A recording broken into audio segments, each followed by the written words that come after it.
Nhiều người nạp tiền vào game vì họ nghĩ rằng đang mua lấy sự vui vẻ giải trí. Thực ra, đây là một trong những ảo giác được thiết kế tinh vi nhất của thế kỷ 21.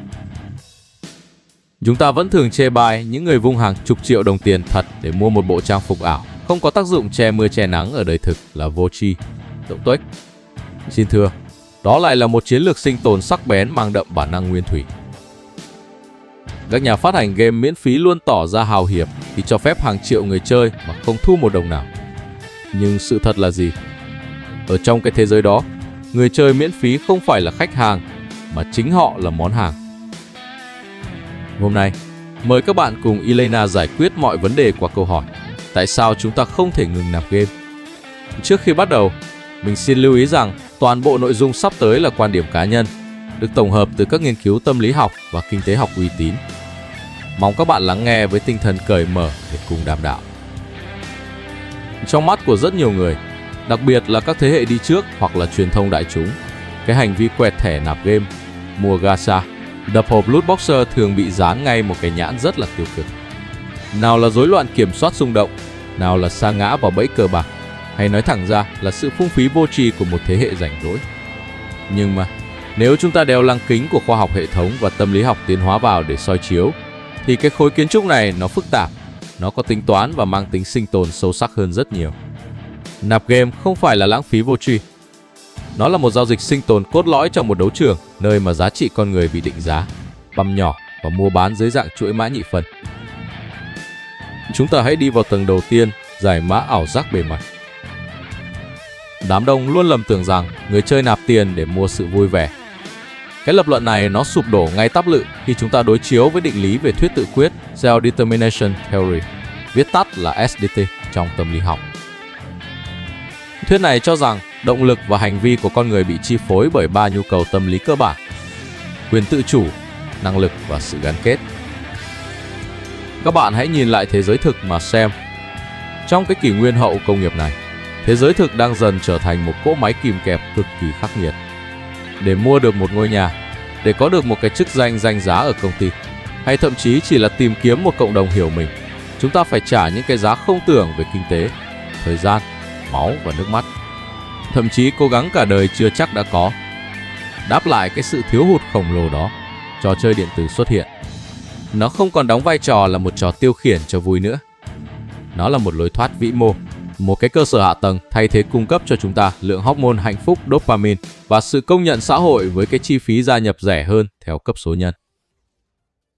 Vì vậy, việc bạn quẹt thẻ mua những vật phẩm kỹ thuật số từ những bộ trang phục, skin, hào nhoáng phát sáng lấp lánh cho đến cái danh hiệu VIP trên đầu, thực chất là bạn đang hành vi thuê quyền tồn tại. Những vật phẩm ảo ấy nó không phải là mấy cái điểm ảnh vô tri trên màn hình. Nó chính xác là những chiếc chân giả kinh tế xã hội, Socio-Economic Prosthetic Limb. Các bạn đang lắp ghép những chiếc chân giả kỹ thuật số này vào bản ngã của mình để khắc phục những khiếm khuyết của cơ thể vật lý và sự bất lực trước địa vị ở đời thực. Có ai ở đây đang như thế không?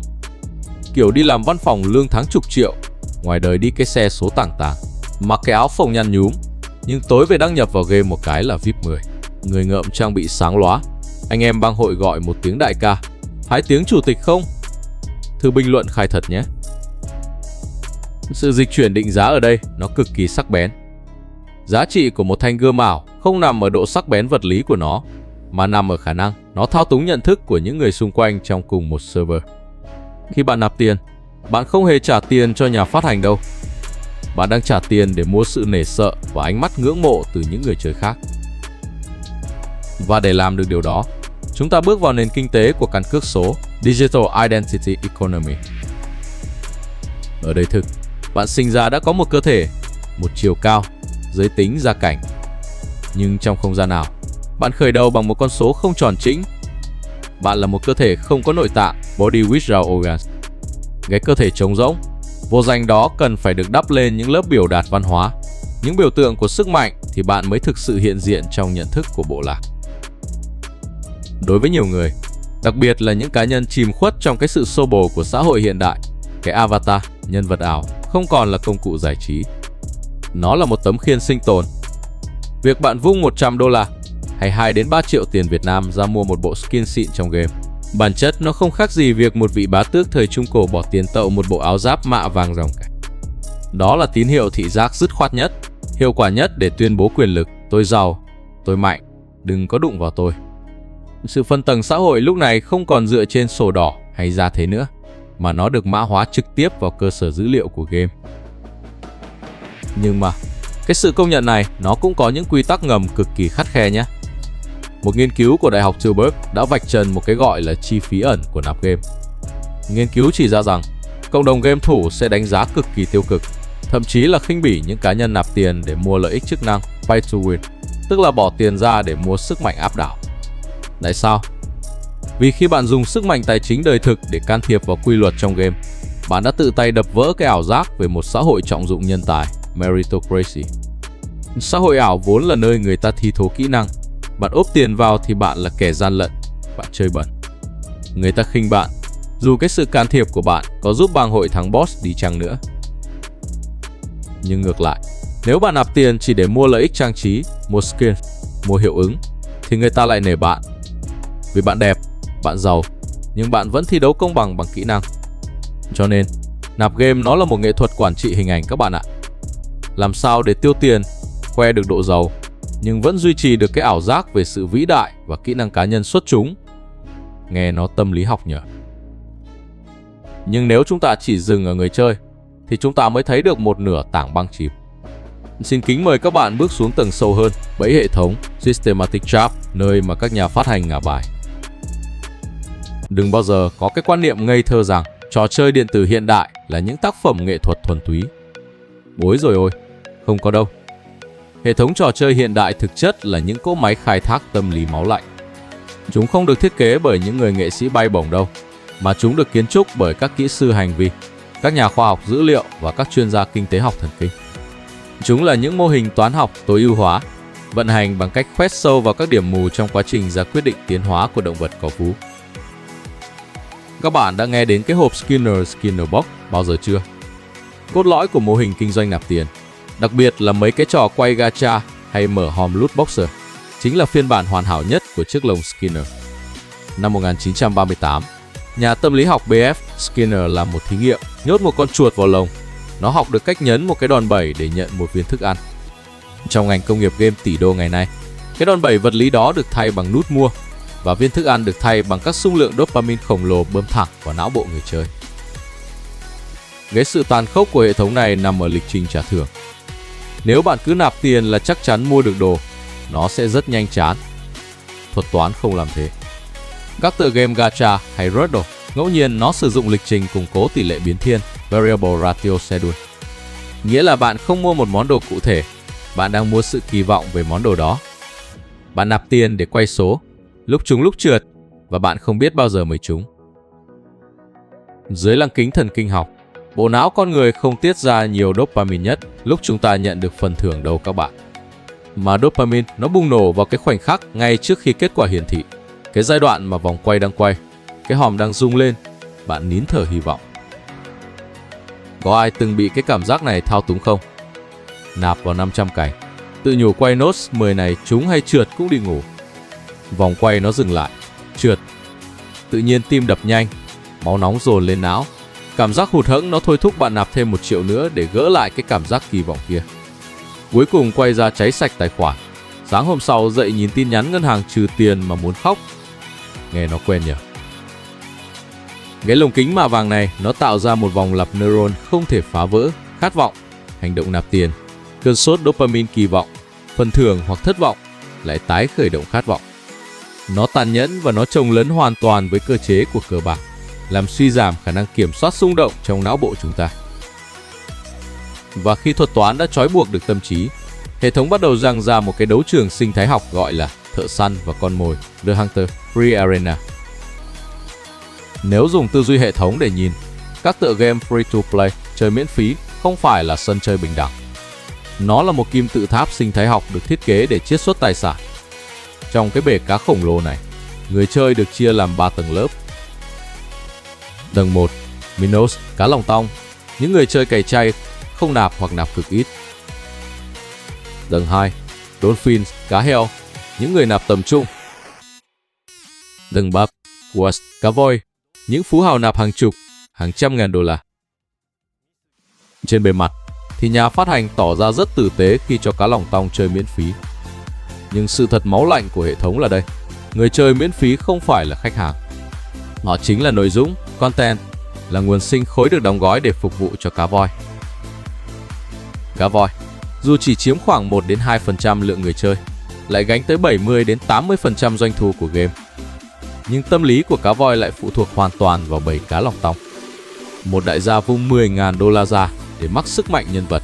Họ không làm thế để đánh nhau với mấy con quái vật AI vô tri. Họ cần sự ngưỡng mộ, sự ghen tị và sự hiện diện của hàng ngàn con cá lòng tong yếu ớt để xác thực quyền lực của họ. Sẽ cực kỳ vô nghĩa, cực kỳ trống rỗng nếu bạn mặc một cái áo giáp 200 củ đứng giữa một cái server không có ai chơi. Cho nên, nghệ thuật thiết kế game là phải giữ thăng bằng trên dây. Thuật toán ghép trận, matchmaking thường ngầm dùng một cái trick lọ. Nó cố tình quăng những người chơi cày chay, sức mạnh yếu vào làm bia đỡ đạn cho những anh tài nạp tiền. Điều này tạo ra cảm giác thỏa mãn quyền lực nhân tạo cho tệp khách hàng giàu có, ép họ tiếp tục nạp để duy trì ngai vàng. Nhưng cũng không được vùi dập cá lòng tong quá đáng, phải nhả cho họ tí phúc lợi để họ không chán mà xóa game. Thợ săn và con mồi, cái động lực vĩ mô của tự nhiên đã được thể chế hóa bằng những dòng code. Nghe nó dùng mình chưa? Đỉnh điểm của sự thao túng này, thưa các bạn, nó dẫn chúng ta đến một khái niệm vĩ mô cực kỳ nhức nhối, chế độ phong kiến kỹ thuật số, digital feudalism và sự bất cân xứng thông tin. Dù bạn có chi ra 1 tỷ đồng cho một con game, sự thật về mặt pháp lý là bạn không sở hữu cái gì cả.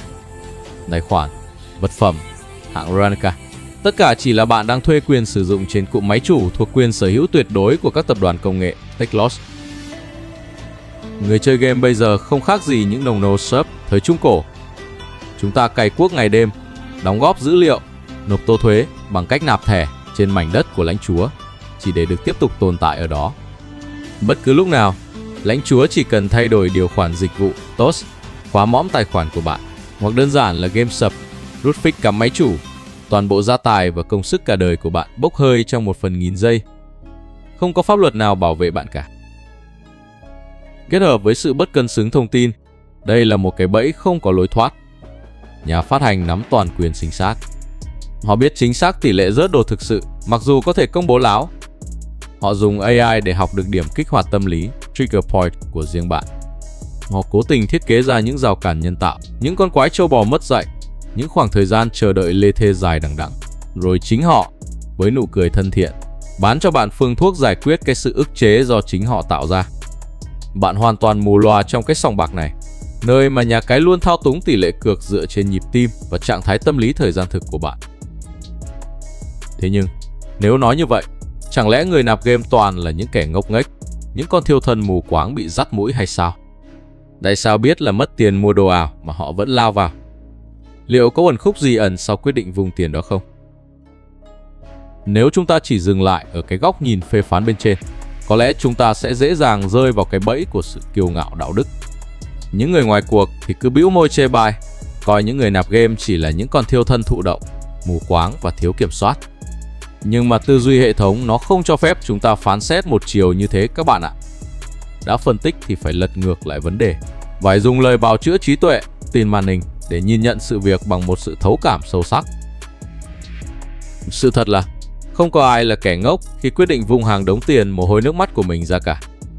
Dưới lăng kính của sinh học tiến hóa và kinh tế học vĩ mô, cái hành vi nạp game ấy lại là một chiến lược tối ưu hóa cực kỳ logic và là một sự thích nghi xuất sắc của con người đối với môi trường sống. Xin kính mời các bạn bước sang tầng lý giải sâu hơn thuyết tín hiệu tốn kém, costly signaling và bản năng của những thợ săn thời đồ đá. Tại sao một cái tài khoản game sở hữu hình đại diện lấp lánh, một cái danh hiệu ảo trên mạng vốn không thể đem ra ngoài đường để che mưa che nắng, lại mang đến một cái uy lực xã hội mạnh mẽ đến như thế? Tâm lý học tiến hóa lý giải điều này sắc lẹm luôn các bạn ạ.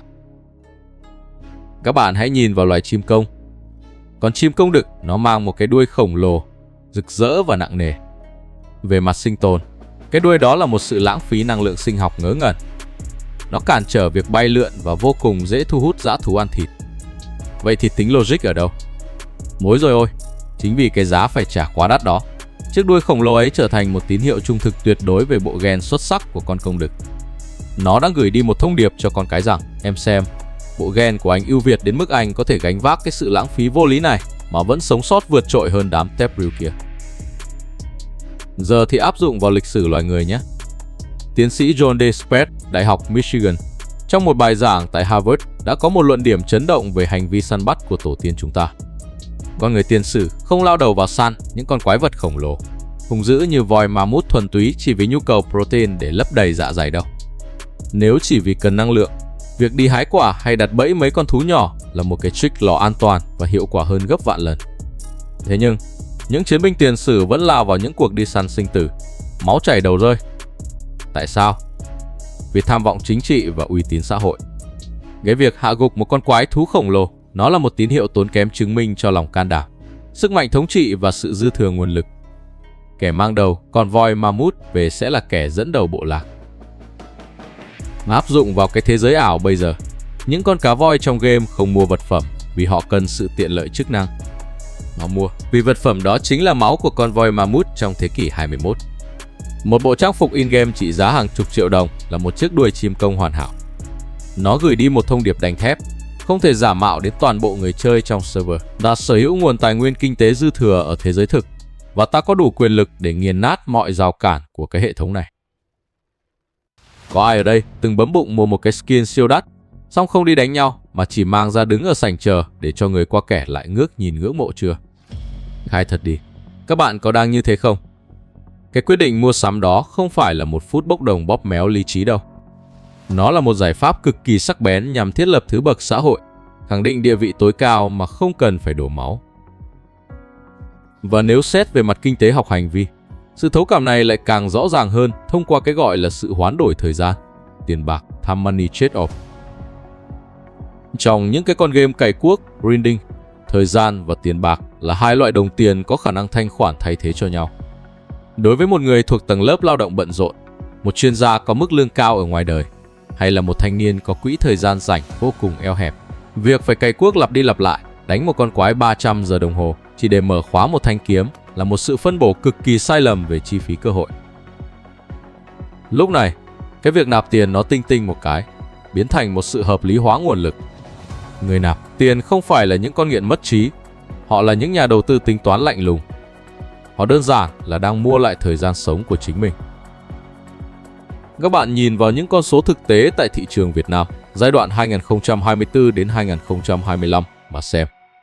Chúng ta có hơn 58.5 triệu người chơi game, chiếm hơn một nửa dân số cả nước. Đối với nhóm người chơi chịu dốc hầu bao, mức chi tiêu trung bình có thể lên tới hàng trăm đô la mỗi người.